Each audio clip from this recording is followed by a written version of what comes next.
पागल, रोक क्यों रही हो तुम? देखो मैंने तुम्हारे लिए स्कूटी लाया है, बाहर चलकर तो देखो। भैया अब तो मेरा कॉलेज भी खत्म हुई है, अब हमारी मनीषा बड़ी हो गई है, हमें उसकी शादी ब्याह के बारे में सोचना चाहिए।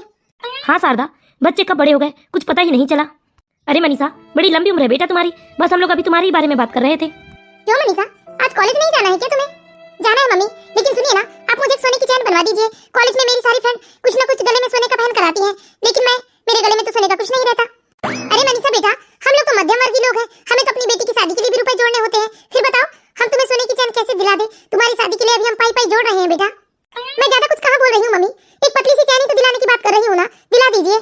नहीं बेटा, हमें तो तुम्हारी शादी की बहुत चिंता है, इसलिए हम 1 रुपए भी ऊपर इधर से उधर खर्च नहीं करते हैं। पाई पाई हम लोग सिर्फ तुम्हारी शादी के लिए जोड़ रहे हैं। ठीक है मम्मी।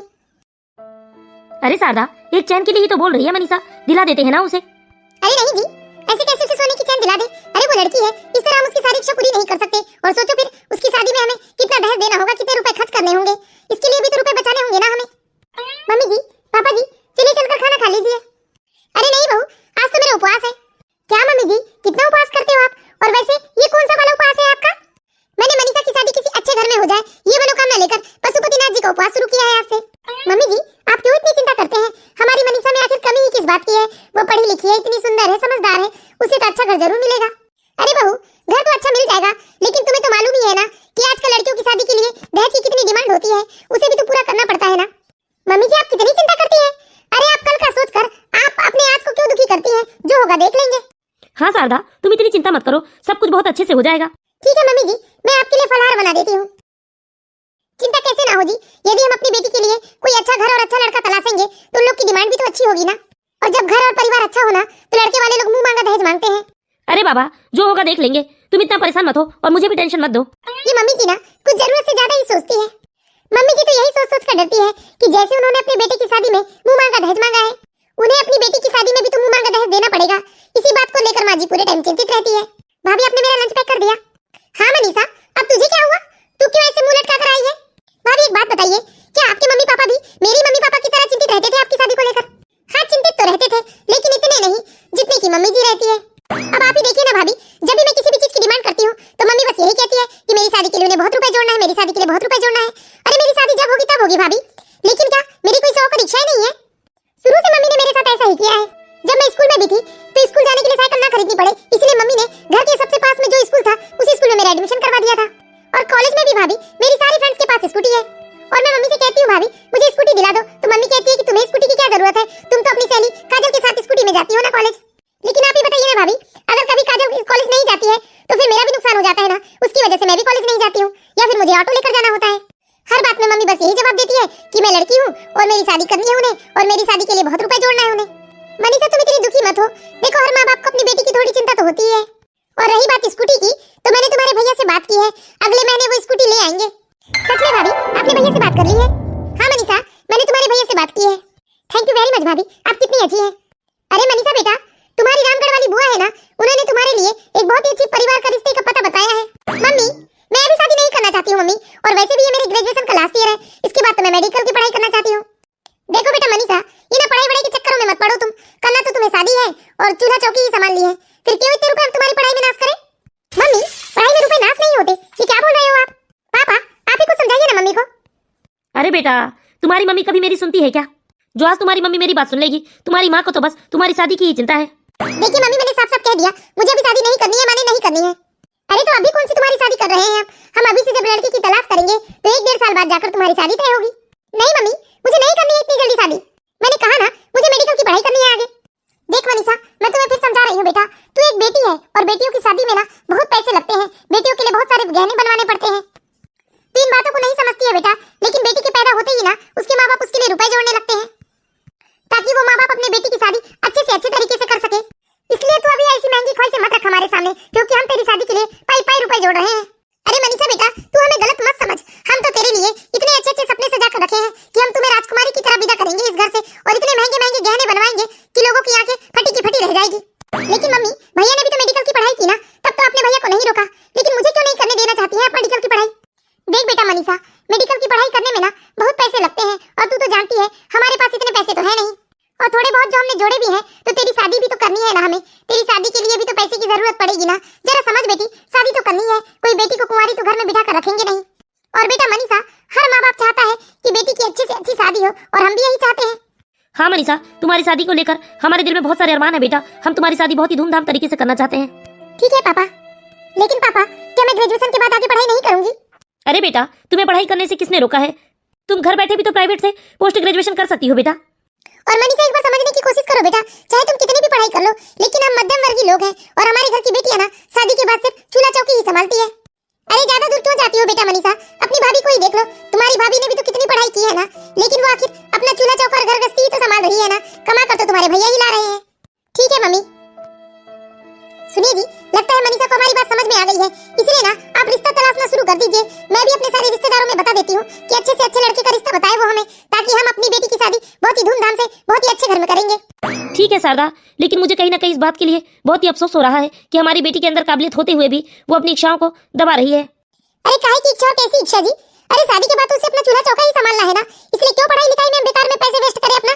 अरे उतने ही पैसे यदि हम इकट्ठा करके रखेंगे तो अपनी बेटी की शादी बहुत ही जोर शोर से करेंगे। मम्मी, क्या कह दिया आपने मनीषा से? वो कितनी उदास है। अरे बेटा, तू तो जानता ही है ना मनीषा की आदत, थोड़ी थोड़ी बात में बस मुंह फुलाकर बैठ जाती है वो। मम्मी, मनीषा की शादी के लिए आप लोग इतनी जल्दबाजी क्यों कर रहे हो? अभी तो मनीषा पढ़ाई कर रही है ना। अरे इतनी तो पढ़ाई कर ली उसने, और पढ़ाई करने की क्या जरूरत है बेटा उसे? और वैसे भी शादी के बाद तो उसे अपनी गृहस्थी ही संभालनी है। और दूसरी बात बेटा, जैसे जैसे लड़कियों की उम्र बढ़ती है ना, वैसे वैसे अच्छा रिश्ता मिलना थोड़ा कठिन हो जाता है, इसलिए मैं चाहती हूँ कि समय रहते मैं अपनी मनीषा की शादी करके गंगा नहा लूं। नहीं मम्मी, हम इतनी जल्दबाजी नहीं करनी चाहिए। अरे बेटा, अभी से यदि हम रिश्ता तलाशना शुरू कर देंगे ना, तो 1-2 साल के अंदर हमें अच्छा रिश्ता तो मिल ही जाएगा। और वैसे भी हम मनीषा की कोई पढ़ाई बंद करवाने की बात नहीं कर रहे हैं, हम तो बस उससे यही कह रहे हैं कि घर बैठे जो भी कोर्स पॉसिबल हो वो कोर्स कर लो तुम। रोहन, अरे तुझे उसके लिए स्कूटी लाने की क्या जरूरत थी? बेकार में 1 लाख रुपए लगा दिए ना तूने स्कूटी में। अरे वही 1 लाख रुपए अभी हमारे पास जमा होते तो उसकी शादी में कितना काम आता हमें। मम्मी, शादी जब होगी तब होगी, इस तरह से मैं अपनी बहन को छोटी छोटी चीजों के लिए तरसता हुआ नहीं देख सकता। अरे बेटा, स्कूटी देना ही था तो 1 साल बाद उसकी शादी में दे देते, तो लोग दुनिया देखती कि हमने दहेज में स्कूटी भी दिया है। मम्मी, अभी उसकी स्कूटी में घूमने फिरने के दिन है, शादी में देकर क्या करूंगा मैं? जब वो किसी के घर की बहू बन जाएगी तो क्या बेकार में स्कूटी में अपने दोस्तों के साथ घूमेगी? वो उसकी सारी सहेलियों के पास स्कूटी है सिवाय उसके। बेटा बेटियों को ना किसी को भी देखकर बराबरी नहीं करनी चाहिए, हमारे पास जो है हमें उतने में ही संतुष्ट रहना चाहिए, वरना आगे चल के ससुराल में बड़ी दिक्कत होती है। अरे मम्मी, आप हर बात को मनीषा की शादी और ससुराल से क्यों जोड़ देते हो? पापा आप बोलिए ना, आप कुछ बोलते क्यों नहीं है मम्मी को? अरे बेटा, मेरी कोई सुने तभी तो मैं कहूँ, मेरी तो यहाँ कोई सुनता ही नहीं है। मनीषा। हाँ भैया। अरे पागल, रो क्यों रही हो तुम? देखो मैंने तुम्हारे लिए स्कूटी लाया है, बाहर चलकर तो देखो। भैया अब तो मेरा कॉलेज भी खत्म होने वाला है, मैं क्या करूंगी स्कूटी का? नहीं चाहिए मुझे स्कूटी। अरे पागल, अभी तो तुम्हारा ग्रेजुएशन हुआ है, अभी तो तुम्हें पोस्ट ग्रेजुएशन भी करनी है ना, 2 साल और है तुम्हारे पास कॉलेज का। लेकिन भैया मम्मी तो कह रही है कि मैं प्राइवेट से ही पढ़ाई कर लूं और घर में रहकर भाभी के साथ घर के काम काज सीख लूं। अरे नहीं, मैंने मम्मी से बात कर ली है, तुम अपना एमएससी कंप्लीट कर लो, उसके बाद हम तुम्हारी मर्जी हो तो शादी करवा देंगे। लेकिन भैया मैं तो जॉब भी करना चाहती थी। देखो मनीषा, ये बिल्कुल जरूरी नहीं है कि हर एक ससुराल में बहुओं को जॉब करने की अनुमति नहीं होती है। यदि तुम्हारे अंदर काबिलियत है और तुम अच्छी पढ़ी लिखी होगी तो तुम्हें भी नौकरी करने की इजाजत दे देंगे तुम्हारे ससुराल वाले, इसलिए तुम अभी से इतनी चिंता मत करो। ठीक है भैया, थैंक यू वेरी मच भैया। मनीषा के माता पिता मनीषा की शादी को लेकर बहुत ही चिंतित थे। मनीषा की मम्मी अपने सारे रिश्तेदारों में मनीषा की शादी के लिए अच्छे रिश्तों की तलाश करना शुरू कर चुकी थी। धीरे धीरे समय बीतने लगता है, मनीषा को भी समय के साथ लगने लगा था कि उसके माता पिता सिर्फ उसकी भलाई के लिए सोच रहे हैं, उसके अच्छे भविष्य के लिए सोच रहे हैं, इसलिए वो भी अपने माता पिता की बात मानकर शादी के लिए तैयार हो जाती है। मनीषा, अरे इतने बड़े शहर दिल्ली से तुम्हारे लिए रिश्ता आया था, लेकिन तुमने मना क्यों कर दिया? भाभी मुझे शादी दिल्ली से नहीं एक लड़के और एक अच्छे परिवार से करनी है, इसलिए मैंने मना कर दिया। आपने लड़के को देखा था, एक तो रंग रूप भी नहीं था और दूसरा उसका खुद का अपना कोई बिजनेस या जॉब भी नहीं था, वो तो अपने माता पिता पर डिपेंड था। मुझे ऐसे लड़के से तो शादी करनी नहीं थी। अरे मधु बहू, तुम्हें इसे कुछ समझाओ, इतने बड़े घर का रिश्ता आया है इसके लिए, लड़का भी अच्छा खासा है। अरे जिसके माँ बाप के पास करोड़ों की संपत्ति हो उसके औलाद को काम करने की जरूरत क्या है? देखिए मम्मी, मैं तो ऐसे लड़के से शादी करूंगी जो खुद सेल्फ डिपेंड होगा। माता पिता की संपत्ति का क्या है मम्मी, संपत्ति तो खर्च करने पर आज नहीं कल खत्म हो ही जाएगा, लेकिन जो लड़का सेल्फ डिपेंड होगा मम्मी, जो रुपए कमाता होगा वही रुपयों की कदर करना जानेगा। इसलिए मैं ऐसे लड़के से शादी करूंगी जो अपने पैरों पर खड़ा होगा, फिर चाहे उसके माँ बाप की संपत्ति हो या ना हो। हाय राम, इस लड़की के नियम शर्त की वजह से तो हम लोग परेशान हो गए हैं। जब देखो तब अपने ही अलग ज्ञान छाटते रहती है, मुझे ऐसा होना, मुझे वैसा नहीं होना। लेकिन मम्मी जी, इस बार मुझे मनीषा का फैसला बिल्कुल सही लग रहा है। मनीषा की शादी तो हमें सच में ऐसे लड़के से करना चाहिए जो खुद अपने पैरों पर खड़ा हो, बल्कि ये देखकर नहीं कि लड़के के माता पिता के पास खूब संपत्ति है। अरे मैं भी कोई तुम्हारी दुश्मन नहीं हूँ बेटा मनीषा, मैं तुम्हारे भविष्य के लिए कुछ अच्छा ही सोच रही हूँ। बस हो गया ना मम्मी, मैंने कह दिया, अगली बार जब आप किसी लड़के का रिश्ता मुझे बताएंगी ना तो ये बात का आप विशेष ध्यान रखना कि लड़का अपने पैरों पर खड़ा हो। ठीक है? ये आजकल के बच्चे ना 4 किताब क्या पढ़ लेते हैं, अपने आप को माँ बाप से भी ज्यादा होशियार समझने लगते हैं। एक वो हमारा समय था जब हम माता पिता की बात पर आंख मूंद कर विश्वास करते थे। अब आप ही बताइए ना भाभी, मैं कुछ गलत बोल रही हूँ क्या? नहीं मनीषा, तुम कुछ गलत नहीं बोल रही हो। अरे जीजी आप बताइए तो सही, शारदा लड़के में तो कोई कमी नहीं है, लेकिन उसका अपना खुद का कुछ काम नहीं है, वो तो अपने पिताजी की शोरूम संभालता है। लेकिन जीजी वो तो दो भाई है ना। हाँ तो क्या हो गया, इतना बड़ा शोरूम है, बंटवारा भी करेंगे ना तो दोनों भाइयों को अच्छा खासा हिस्सा मिलेगा। नहीं नहीं जीजी, देखो मनीषा की जिद है कि लड़का अपने पैरों पर खड़ा होना चाहिए, माता पिता की संपत्ति हो या ना हो। अरे शारदा, वो मेरी जूनागढ़ वाली ननद है ना, जानती हो? हाँ हाँ जीजी, उनकी रिश्तेदारी में एक बहुत ही अच्छा लड़का है जो अपने पैरों पर खड़ा है, माता पिता की भी अच्छी खासी संपत्ति है। अरे जीजी फिर देरी किस बात की, उन्हें कल ही लेकर आ जाइए ना हमारे घर।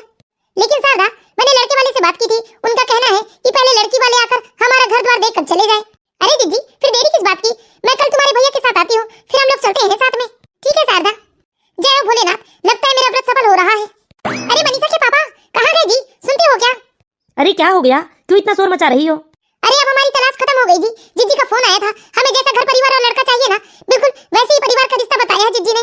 अरे हमें कल ही चलकर उनका घर देखना है जी। अरे शारदा, इतनी जल्दबाजी किस बात की है? नहीं नहीं जी, जल्दबाजी नहीं, हम लोग कल इन लोगों का घर देख कर आते हैं, यदि घर पसंद आता है तो हम उन लोगों को परसों ही बुलवा लेते हैं और परसों ही बच्चों को एक दूसरे को दिखा भी देते हैं। और यदि सब कुछ ठीक ठाक रहा तो इसी साल हम अपनी मनीषा की शादी भी कर देंगे। ठीक है भाग्यवान। जी जी जल्दी कीजिए ना, हमें लड़के वाले के घर पहुंचना है। अरे शारदा भाभी कितनी उतावली हो रही हो तुम, हम आज ही पहुंचेंगे लड़के वाले के घर, चिंता मत करो। अरे क्या बताऊं बहना, ये तो रात भर ना खुद सोई है और ना ही मुझे सोने दी है। अरे जीजी मैं बस इतना चाहती हूँ कि ये रिश्ता ना हमारे हाथ से जाना नहीं चाहिए। वैसे जीजी क्या आपने मनीषा की फोटो भिजवा दी थी लड़के वाले के घर? हाँ भाभी, मैंने हमारी मनीषा की फोटो भिजवा दी थी और उनके लड़के ने तो फोटो देखते ही शादी के लिए हाँ कह दिया था। ये तो बहुत ही अच्छी बात है, तो फिर चलिए ना जीजी, देर क्यों कर रहे हो आप? हाँ चलो भाई। ये शारदा भाभी ना बिल्कुल शुरू से ऐसी थे, कभी बदली नहीं है। कितना बड़ा घर है ये, इतने बड़े घर में तो मेरी मनीषा के लिए राज करेगी, एक लौता बेटा है इनका। अरे आइए आइए बहन जी, माफ करना मैंने आप लोगों को इंतजार करवाया। नहीं नहीं ऐसी कोई बात नहीं है, चलिए बैठिए ना आप लोग। शारदा, इस तरह घर को घूरना बंद कर दो। अच्छा बहन जी बताइए आप लोगों के घर में कौन कौन है? जी हमारा एक बेटा और एक बेटी है, बेटे की शादी हो चुकी है और बेटी के लिए रिश्ता तलाश कर रहे हैं। देखिए हमारा एक लौता बेटा है और हमारी एक बेटी है, हमारी बेटी की भी शादी हो चुकी है और हम भी बिल्कुल आप लोगों की ही तरह अपने बेटे के लिए एक अच्छे रिश्ते की तलाश में लगे हैं। तो फिर सोचिए ना बहन जी, आपकी और हमारी दोनों की तलाश अब खत्म हो जाएगी। लेकिन बहन जी मैं चाहती थी कि हमारे बच्चे आपस में एक दूसरे को देख लेते और एक दूसरे को पसंद कर लेते, तो हम लोगों के लिए भी आसानी होती। हाँ ठीक है बहन जी, हमें कोई एतराज नहीं है। आई एम सॉरी, माफ कीजिए मैंने आप लोगों को वेट करवाया। एक्चुअली वो मेरी एक इंपॉर्टेंट मीटिंग चल रही थी जिसे अटेंड करना बहुत जरूरी था। जी कोई बात नहीं, हमने आपकी बेटी की फोटो देखी थी, हमें तो लड़की पसंद है और हमारे बेटे को भी। जी ये तो बहुत ही अच्छी बात है। लो हमारा बेटा विपिन भी आ गया। नमस्ते आंटी अंकल। खुश रहो बेटा, जुग जुग जियो। ठीक है भाई साहब, फिर आप लोग हमारे घर पधारिए। मैं तो बस इतना चाहता था कि हमारे बच्चे एक दूसरे से मिल ले और एक दूसरे को जान समझ ले। घर देखने में क्या रखा है भाई साहब, बस बच्चे एक दूसरे को देख ले और एक दूसरे को पसंद कर ले। जी ठीक है। देखो मनीषा, आज विपिन तुम्हें देखने आ रहा है, उससे कुछ उल्टी सीधी बातें मत करने लगना। मम्मी लेकिन मुझे कुछ सवाल करने हैं, वो तो मैं करूंगी। अरे पागल हो गई है क्या तू क्यों मुझसे सवाल जवाब करेगी? क्यों नहीं करूंगी मम्मी, मेरे अंदर जो प्रश्न है वो तो करूंगी मैं उनसे। कोई बात नहीं मम्मी जी, आज के समय में लड़का लड़की दोनों एक दूसरे से सवाल करती ही है। अरे मधु बहू जरा इसे अपने सामने से अच्छे से तैयार तो करवा देना। और सुनो, ये काले पीले से कपड़े ना पहनिए, जरा अच्छा कोई लाल या गुलाबी कलर का सूट पहनाना इसे। ठीक है मम्मी जी। चलो मनीषा, मुझे तो बहुत चिंता हो रही है जी, ये मनीषा कुछ उल्टे सीधे सवाल ना पूछ ले। अरे क्यों बेकार में चिंता करती हो, हमारी मनीषा काफी समझदार है, वो समझदारी वाले ही प्रश्न करेगी। मनीषा और विपिन दोनों एक दूसरे से मिलते हैं और वो दोनों एक दूसरे को पसंद कर लेते हैं। मनीषा क्या तुम्हें विपिन ने पसंद कर लिया? मम्मी ये कैसा सवाल है, आपको मुझसे ये सवाल करना चाहिए कि मैंने विपिन को पसंद किया या नहीं। अरे विपिन में क्या कमी है, उसे तो कोई भी पसंद कर लेगा, वो इतने बड़े घर का बेटा है, उसका खुद का इतना बड़ा बिजनेस है। मम्मी तो क्या मुझ में कोई खराबी है जो मुझे कोई पसंद नहीं करेगा? अरे नहीं नहीं बेटा, तू गलत समझ रही है, मेरा मतलब वो नहीं था। अब जल्दी से बता क्या बात हुई? हाँ मम्मी, हम दोनों ने एक दूसरे को पसंद कर लिया है। हे भोलेनाथ, आपने मेरी प्रार्थना सुन ली, ऐसी अपनी कृपा दृष्टि हम पर बनाए रखना भोलेनाथ। इस तरह मनीषा की शादी पक्की हो जाती है और घर में अब मनीषा की शादी की तैयारियां शुरू हो जाती है। हाँ नमस्ते बहन जी। बहन जी हमने पंडित जी से बात की है, उन्होंने अगले महीने की 15 तारीख की डेट निकाली है। लेकिन ये थोड़ा जल्दी नहीं हो जाएगा क्या? बेटी की शादी के लिए हमें तैयारियां करने के लिए भी तो समय चाहिए ना। हाँ बहन जी, हम चाहते थे कि हमें थोड़ा और समय मिल जाता, वो बेटी की शादी है तो थोड़ी खरीदारी में समय लग जाता है ना। अरे बहन जी क्या खरीदारी करनी है? देखिए भाई, यदि आप लोग दहेज के सामान की बात कर रहे होगे ना तो हमें तो कुछ ज्यादा चाहिए नहीं।